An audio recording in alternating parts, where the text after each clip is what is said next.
Muy buenas noches, estimado doctor Hernández. Mi nombre es María Elizabeth Díaz Calderón, estudiante de la Mariano Alves del primer semestre de medicina.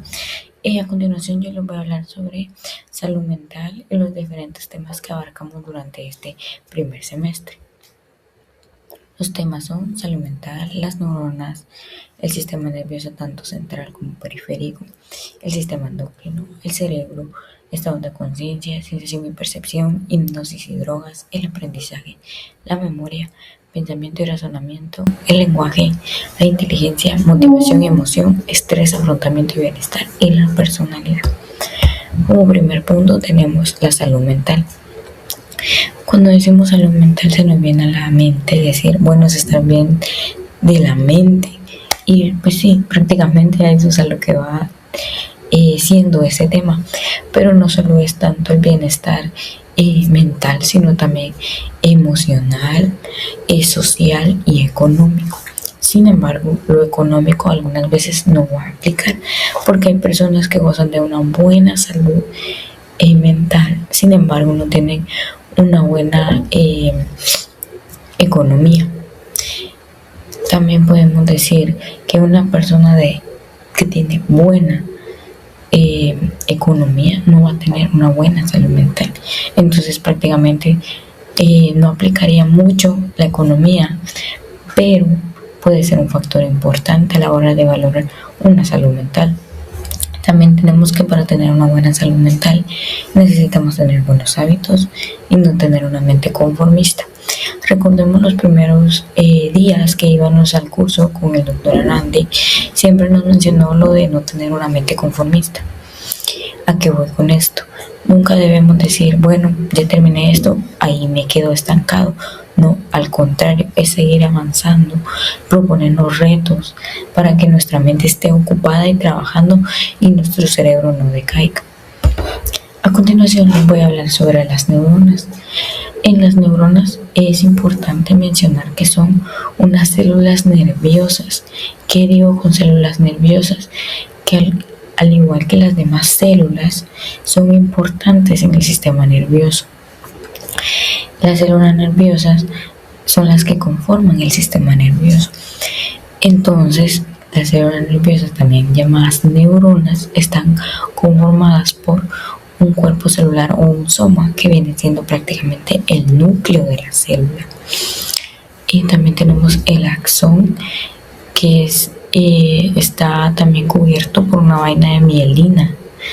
Y también tenemos las dendritas y los botones terminales. Cabe recalcar que las neuronas tienen una especie de conexión que al mismo tiempo es como mandar mensajes a las otras. Eso es lo que hace, se intercomunican. A esta acción se le llama sinapsis.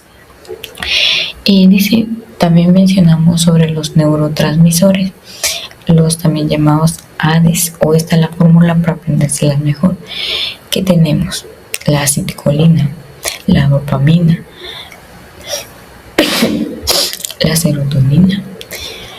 ¿Cómo se activan las neuronas? Las neuronas se activan como un arma y se disparan, es decir, que transmiten un impulso eléctrico a través del axón o no se disparan. ¿Qué quiere decir esto? A través del axón va mandando información, el axón pasa por el axón hasta la dendrita. La dendrita es la que es la encargada de transmitir esa información a las demás neuronas.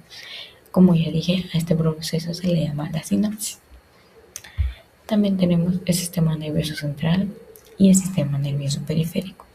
El sistema nervioso central está conformado por el encéfalo y la médula espinal, y el sistema nervioso periférico está conformado por los nervios. Bueno, en el sistema nervioso central tenemos que está el cerebro, el cerebelo y el tronco encefálico, que viene siendo parte del encéfalo. También tenemos que estos se dividen en mesencéfalo, protuberancia y bulbo raquídeo. También tenemos el sistema nervioso periférico, que como ya podemos decir, por así decirlo, es la parte para abajo del cuerpo, y esto para acá es lo que conforma el sistema nervioso central. El sistema nervioso central se divide en dos, que es somático y autónomo. En el somático tenemos los nervios, como ya mencioné anteriormente, que estos pueden ser espinales o raquídeos. Y también tenemos el autónomo, que este se divide en dos, en simpático y parasimpático. Bueno, tenemos la división somática, que se especializa en el control de los movimientos voluntarios. Esto quiere decir que nosotros lo controlamos. Vamos a hacer este movimiento, bueno, yo lo controlo. Puedo hacer este movimiento, bueno, yo lo controlo. La división autónoma, sin embargo, son las que son involuntariamente: los latidos del corazón, las respiraciones, el pestañeo. Aunque algunas veces el pestañeo pues lo podemos controlar, pero no es algo como que ahorita vamos a pestañear o algo así, ¿verdad? Algunas veces lo hacemos involuntariamente y otras veces pues sí, voluntariamente. Vamos con el sistema endocrino. El sistema endocrino, su función principal es secretar hormonas. ¿Qué hormonas pueden ser exocrinas o endocrinas? Exocrinas puede ser, la misma palabra dice fuera, y endocrinas dentro. Entre estas tenemos la serotonina, que es la hormona de la felicidad. La dopamina, que cuando mencionamos dopamina se nos viene aquello de tengo un montón de dopamina, es como una recarga de energía. La oxitocina, que viene siendo igual que la serotonina, la hormona de la felicidad. Sin embargo, la serotonina puede ser más a lo sentimental y la oxitocina puede ser como de euforia. También tenemos la melatonina. Decimos que el sistema endocrino está conformado por varias que son las que producen las hormonas, que en esto tenemos el riñón, el páncreas, el testículo, los ovarios, tiroides y paratiroides, el timo. Todo esto se encuentra en el sistema endocrino. ¿Por qué mencionamos el sistema endocrino en esto? ¿Y cómo se englosa al sistema nervioso central y periférico? Eso es una gran pregunta. La respuesta es que están formados porque ambos necesitan esto para tener un adecuado funcionamiento en el cuerpo. También tenemos lo que es el cerebro. Cuando nos viene a la mente, el cerebro es la parte más importante de un ser humano. Se dice que tiene un aspecto esponjoso, moteado y de un color gris. Difícilmente puede decirse que posea una gran cosa en el sentido de la belleza física. Esto quiere decir que pues no es aparentemente tan hermoso a la vista de los demás. Y también tenemos los diferentes estudios que se realizan para monitorear el cerebro, que tenemos el encefalograma, la tomografía por emisión de positrones, la imagenología por resonancia magnética y la imagenología por estimulación magnética transcranial. También tenemos el electroencefalograma, que ya lo habíamos mencionado anteriormente. Y también tenemos el cerebro, que está compuesto por un lóbulo frontal, un lóbulo temporal, un lóbulo occipital y un lóbulo parenteral. Por un cerebelo, por un bulbo raquídeo, por un puente troncoencefálico, que es el que conecta.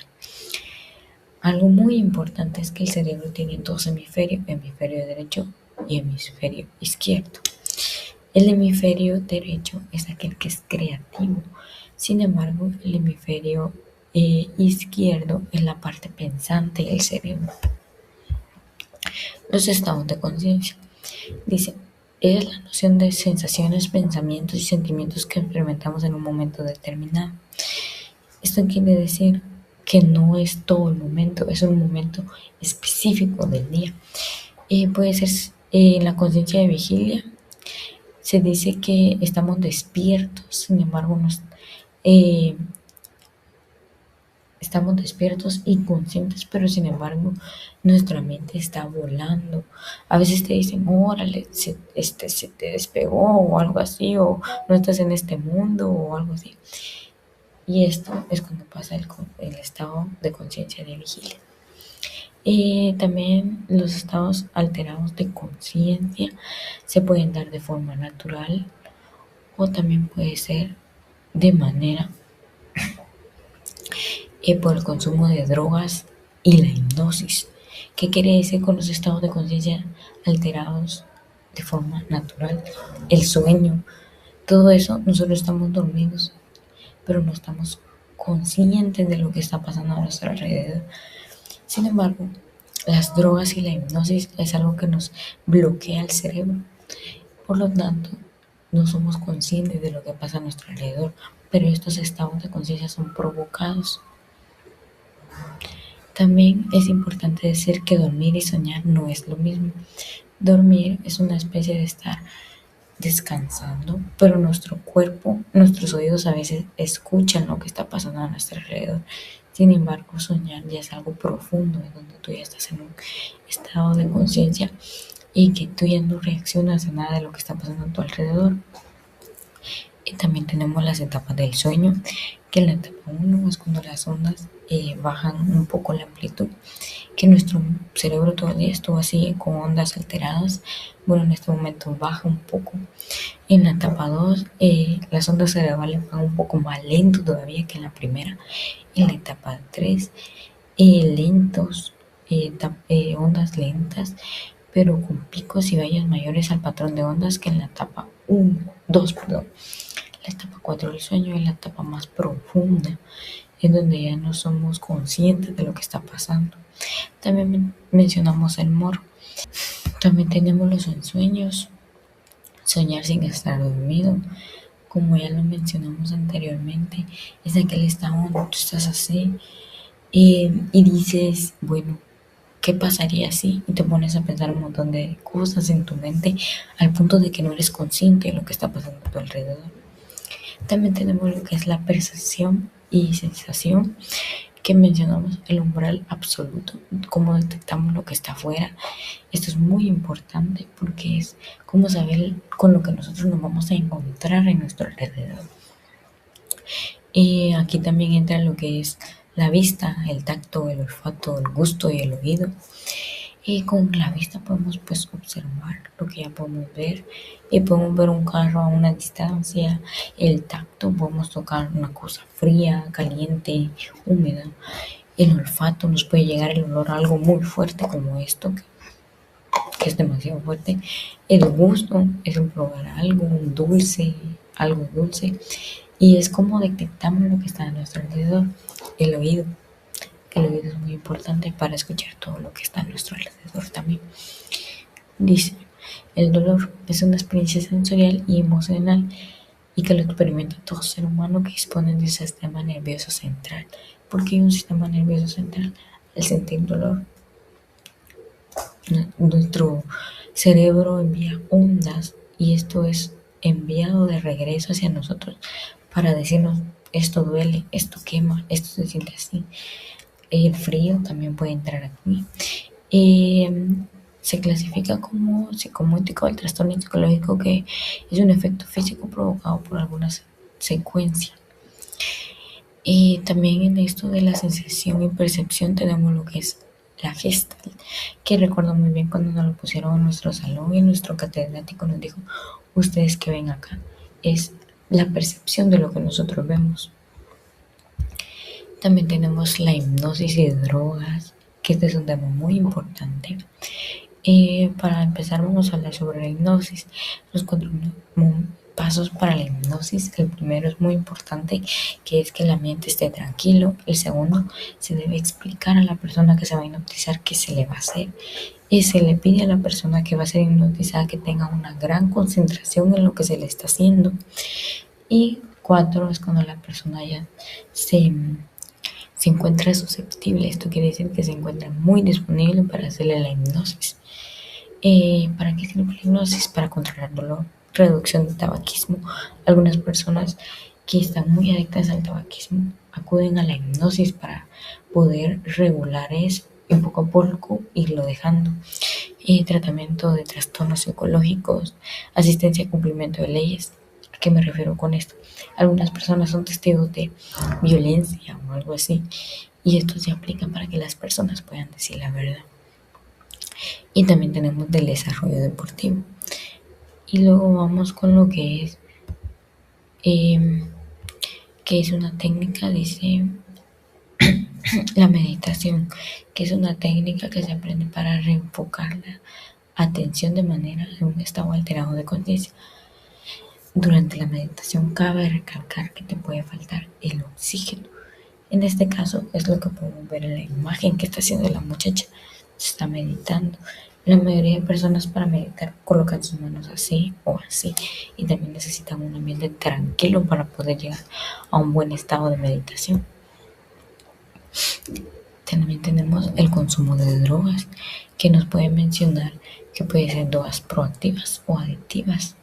Las proactivas son las que influyen en las emociones y percepciones del comportamiento de una persona, y las adictivas son las que producen dependencia psicológica, como por ejemplo el café. Los estimulantes son los viejos con las drogas, también llamados, y estos producen una especie de excitación. Los depresores, dificultad del sistema nervioso. Esto quiere decir que el sistema nervioso no responde. Es donde entra el alcohol, que es uno de los más consumidos también, como podemos ver. Y también tenemos los narcóticos, que es un alivio de dolor y ansiedad. Estos relajan el dolor y la ansiedad. Entre esos están la morfina y la heroína.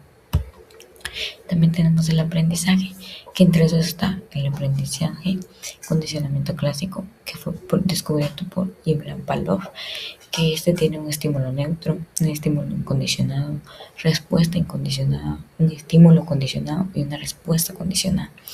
También tenemos el condicionamiento operante, que puede ser reforzamiento, el reforzamiento positivo, reforzamiento negativo, castigo positivo y castigo negativo.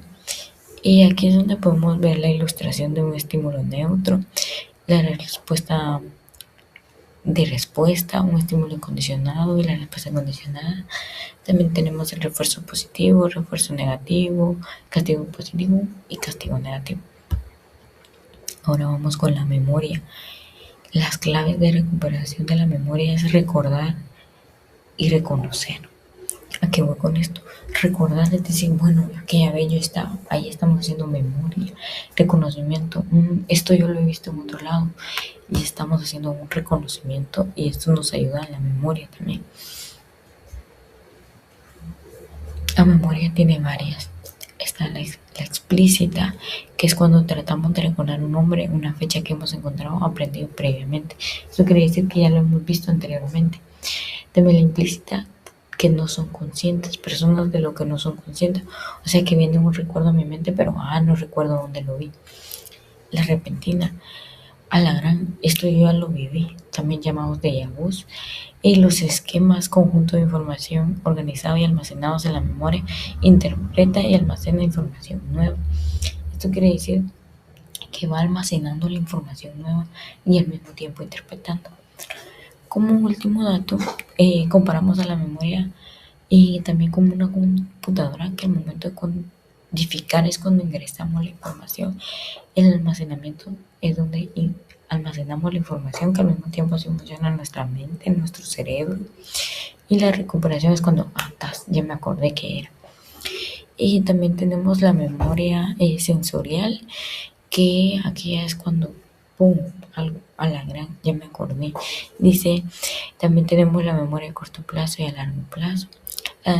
A largo plazo se divide en declarativa y procedimental. La declarativa se divide en somática y episódica.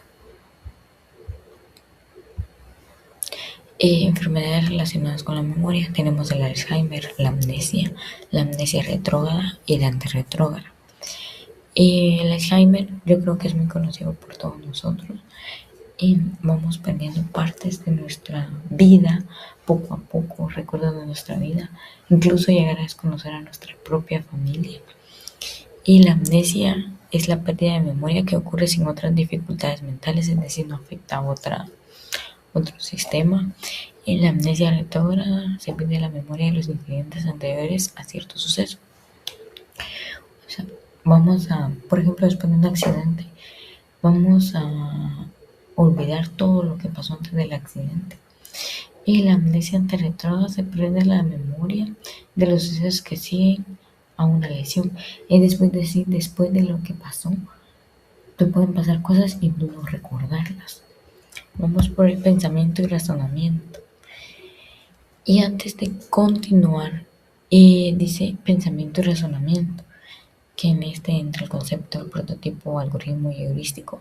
Concepto es de que, ya lo tengo, estamos en esto, es un concepto. El prototipo, algoritmo y heurístico. Ustedes dirán algoritmo y heurístico, pero algoritmo no es aquí donde va un flujo y toda la onda. Sí, puede ser un flujo de algoritmo o algo así. El algoritmo es una serie de pasos que sigue, mientras que el heurístico es como que, lo voy a hacer, no sigue pasos. Tipos de soluciones a un problema por ordenación. Puede haber una serie de rompecabezas y nosotros tenemos que ir ordenándolos para completar la figura. El ensayo es como, necesito bajar mangos y solo tengo una vara y una botella. Bueno, vamos a partir la botella a la mitad, le insertamos la vara y podemos bajar mangos sin la necesidad de que se ayuden o les pase algo peor. También tenemos los impedimentos de soluciones de problemas, la fijeza funcional. Bueno, esto solo sirve para dolores musculares, eso es una fijeza funcional. También tenemos lo que es un esquema mental, y aquí tenemos unas imágenes aquí tenemos a un niño representando sobre los tipos de soluciones de problemas también. Y también vamos a abarcar lo que es el lenguaje, que en ese entra la gramática, la fonología, fonema, sintaxis y semántica. Cuando nosotros aprendimos a hablar, empezamos por un pequeño balbuceo. Luego subimos a una habla telegráfica y ya luego llegamos a un estado de sobregeneralización. Aquí es donde entra la gramática.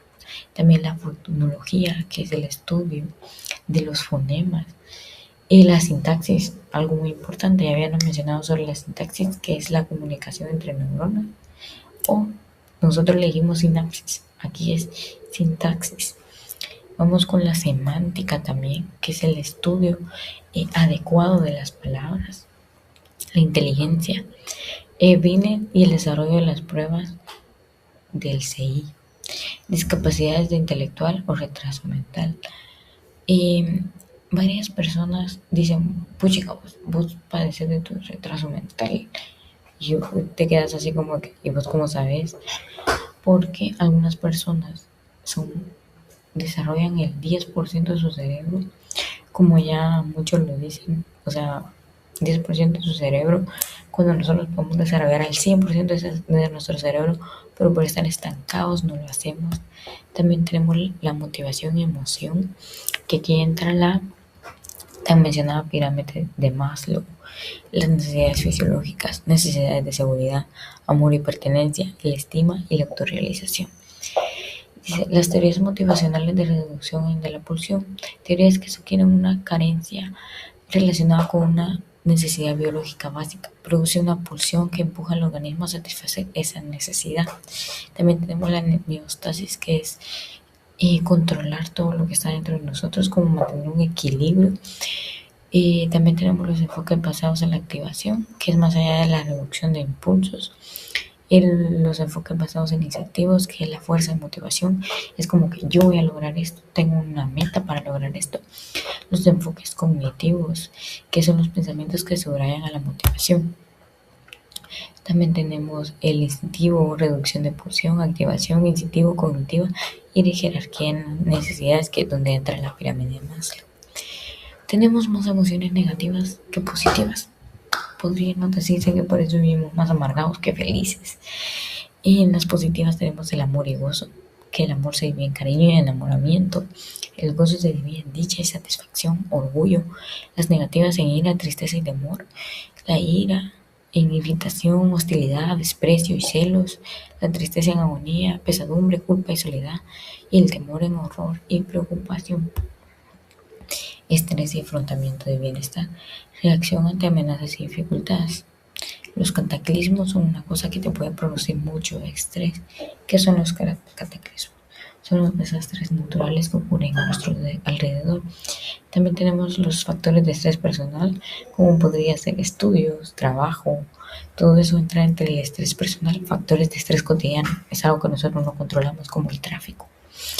Los trastornos psicológicos son 3 componentes. Los trastornos psicológicos puede ser algo como que vaya. Entonces ya entramos en una medicación.